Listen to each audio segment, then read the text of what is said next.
अस्सलाम वालेकुम viewers, rich Pakistan के नए एपिसोड के साथ मैं हूं आपका होस्ट अब्दुर्रहमान। आइए डिस्कस करते हैं आज की दो इंटरेस्टिंग न्यूज। पाकिस्तान ने अपनी एक्सपोर्ट्स की हिस्ट्री में एक अहम संग मील अबूर किया है और वो है मुल्क से राइस की रिकॉर्ड एक्सपोर्ट्स। जी हां, हमने रवा बरस $3 अरब से जायद का चावल एक्सपोर्ट कर लिया है। इससे पहले हाईएस्ट बेंचमार्क $2.5 अरब था। ये कितनी बड़ी डेवलपमेंट है और बताएंगे पाकिस्तान में आज तक अपनी कितनी राइस वैरायटीज डेवलप की गई हैं। इसके अलावा आज की दूसरी खबर, पंजाब में रीढ़ की हड्डी की चोट के सबब जो लोग माजूर हो जाते थे उन्हें रिहेबिलिटेट करने के पहले सेंटर का इफ्तिताह कर दिया गया है। ऐसे मजीद 5 सेंटर्स खोले जाएंगे और मुल्क के अंदर सालाना 7,000 अफराद ऐसे होते हैं जो मुख्तलिफ एक्सीडेंट्स के सबब रीढ़ की हड्डी में चोट लगवा बैठते हैं और जिंदगी भर के लिए माजूर हो जाते हैं। ये इनिशिएटिव उन लोगों के लिए बहुत बड़ी डेवलपमेंट है क्योंकि वो 7,000 अफराद नहीं, 7,000 खानदान है और पाकिस्तान में हर खानदान के अंदर कम से कम 6 अफराद होते हैं। आइए चलते हैं आज की पहली खबर की जानिब। पंजाब के वजीर ज़राअत एसएम तनवीर ने इस बात का ऐलान किया है कि हमने इस साल $3 अरब से जायद मालियत के चावल एक्सपोर्ट कर लिए हैं। बहुत बड़ी डेवलपमेंट है। इससे पहले हम लोग तकरीबन $2.5 अरब के करीब के चावल एक्सपोर्ट किया करते थे और चावल हमारी तीसरी बड़ी एक्सपोर्ट थे। सबसे बड़ी राइस हमारी एक्सपोर्ट्स थी, दूसरे नंबर पे हमारी आईटी की सॉफ्टवेयर की एक्सपोर्ट्स थी और तीसरे नंबर पर राइस थी। इस हिसाब से अब राइस हमारी दूसरी बड़ी एक्सपोर्ट्स हो गई हैं कौमी सतह पर और पाकिस्तान दुनिया में राइस का चौथा बड़ा एक्सपोर्टर बन चुका है। ये बड़ी डेवलपमेंट है। राइस वो चीज है जो हम हर साल अपनी जरूरत से ज्यादा पैदा करते हैं। पाकिस्तान में हर साल तकरीबन 35 लाख टन चावल इस्तेमाल होता है, जबकि हमारी प्रोडक्शन 50 लाख से 90 लाख टन सालाना होती है। डिपेंड करता है कि साल सीजन में क्या हालात रहे। कभी हमने 90 लाख टन भी पैदा किए, कभी हम 50-55 लाख टन पैदा करते हैं और हर साल पिछले साल का सरप्लस चावल भी सिस्टम में शामिल होता जाता है। तो उस लिहाज से पाकिस्तान में अल्हम्दुलिल्लाह चावल की किल्लत कभी नहीं हुई पिछले 10-15 सालों में। अब चावल महंगा क्यों है? उसकी सबसे बड़ी वजह इसके ऊपर आने वाली इनपुट कॉस्ट है। वो पानी जो हमारा किसान पीटर के अंदर या अपने ट्रैक्टर में डीजल चला कर देता है और दीगर अखराजात की वजह से चावल की पैदावारी लागत बहुत बढ़ चुकी है और पानी खड़ा रखने का कल्चर जो है उसे भी खत्म करना चाहिए। माहिरीन तो कहते हैं कि अब चावल में पानी खड़ा रखना जरूरी नहीं, सिर्फ चावल की जो जमीन है वो नमी वाली होनी चाहिए। जब भी जरा खुश्क होने लगे उसे फौरी तौर पर तर कर दें। पानी 4-4 इंच 6-6 इंच खड़ा करना जरूरी नहीं है। इस सिलसिले में काला शाह काकू रिसर्च इंस्टीट्यूट, जो कि राइस का पाकिस्तान का सबसे बड़ा रिसर्च इंस्टीट्यूट है, बड़े अहम काम सर अंजाम दे रहा है। इसे पाकिस्तान में स्टैब्लिश हुए 100 साल हो गए हैं। ब्रिटिश दौर में स्टैब्लिश हुआ था, अब तक 100 साल अपनी ये एनिवर्सरी मना चुका है। इसने इस टनेयोर में 29 चावल की नई वैरायटीज दी हैं। लाहौर के बिल्कुल करीब अगर आप जीटी रोड पे जाएं तो काला शाह काकू एक प्रॉपर स्टॉप है और वहां पर काला शाह काकू रिसर्च इंस्टीट्यूट भी है। मशहूर इस वैरायटी इनकी जो है बासमती 370। इसके अलावा सुपर बासमती जो चावल है वो इनकी मशहूर वैरायटीज हैं और सुपर बासमती तो हर साल 30 अरब रुपया हमारे सिस्टम में ऐड करती है। फिर इस इदारे की लैब्स जो हैं ISO 17025 सर्टिफाइड लैब्स हैं। ऐसी लैब्स जो बड़ी स्टेट ऑफ द आर्ट होती हैं और जहां पर मुख्तलिफ किस्म के जो टॉक्सिक मटीरियल्स होते हैं उनके ऊपर रिसर्च की जाती है। पाकिस्तानी बासमती राइस का मुकाबला है इंडियन बासमती राइस से। ये दो मुल्क हैं जो कि बासमती राइस उगाते हैं और इनके दरमियान एक बासमती वॉर भी जारी है।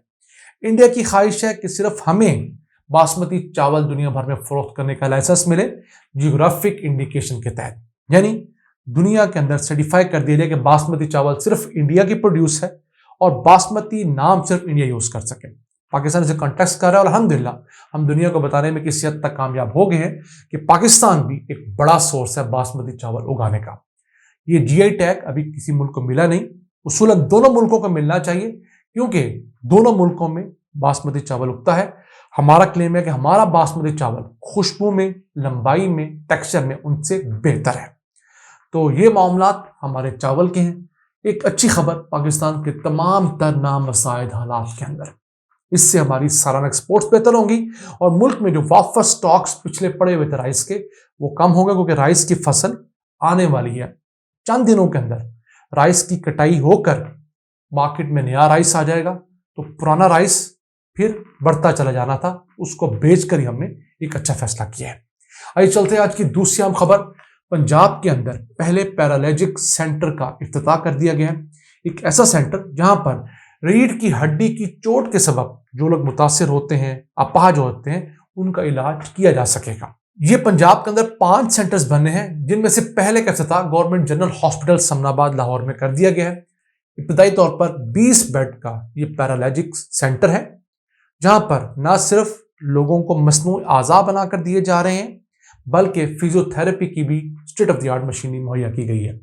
20 बेडेड है, इसको एक्सपेंड किया जाएगा। उसके बाद मुल्तान में एक होगा, फैसलाबाद में, तौंसा और वाह कैंट के अंदर। ये 5 सेंटर हुकूमत पंजाब अपने बजट से दे रही है।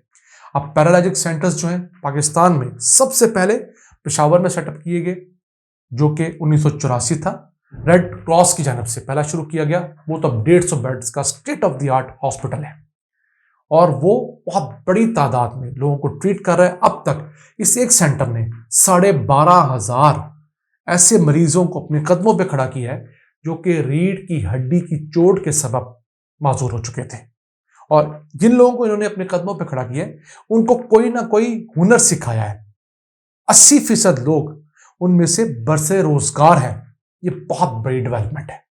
उसके बाद यही पेशावर वाला जो सेंटर है, ऐसे लोग जो कि पोलियो के सबब किसी माजूरी का शिकार होते हैं, 1246 लोग ऐसे थे, उनको भी रिहेबिलिटेट किया गया। फिर ऐसे बच्चे जो टेढ़े पांवों के साथ पैदा होते हैं, वो तकरीबन 2,500 बच्चों को ट्रीट किया गया सिर्फ पेशावर में। मजमूई तौर पर इनके जो सेंटर्स खैबर पख्तूनख्वा और आज़ाद कश्मीर में है, वहां पर 4,000 बच्चों को ट्रीट किया जा चुका है।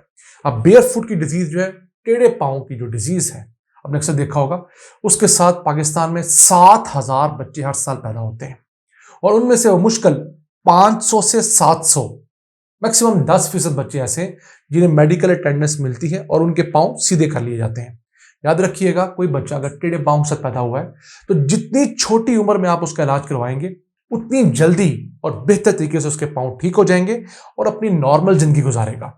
जितनी बच्चे की उम्र बढ़ती जाएगी, वो हड्डियां मजबूत होती जाएंगी और अगर टेढ़ी हैं तो उनको सीधा करना उतना ही मुश्किल होता जाएगा। तो बच्चों में होने वाली बीमारी का फौरी तौर पर इलाज शुरू करना चाहिए और किसी हकीम या पीर के पास जाने की बजाय प्रॉपर मेडिकल इलाज करवाना चाहिए, जिसमें स्कैन्स होंगे, एक्सरे होंगे, अल्ट्रासाउंड, तमाम चीजें होंगी और पता लगाया जाएगा कि कौन सी चीज कहाँ टेढ़ी है और उसको बेहतर किया जा सकेगा। नाज़रीन, हम समझते हैं कि तमाम तर बुरे हालात में ये मुल्क रेजिस्ट कर रहा है और हम अल्लाह से दुआगो हैं कि अगले साल फरवरी की 8 तारीख को यहाँ पर इलेक्शंस हो, फेयर एंड फ्री इलेक्शंस हो, जो वोट लेकर आए वो हुकूमत बनाए और फिर डिलीवर भी करें, ताकि इस आवाम के सांस जो है वो बेहतर हो सके, इस सफोकेशन के माहौल को खत्म किया जा सके। आज के लिए इतना ही। अपने मेजबान अब्दुल रहमान को इजाजत दीजिए। अल्लाह निगहबान।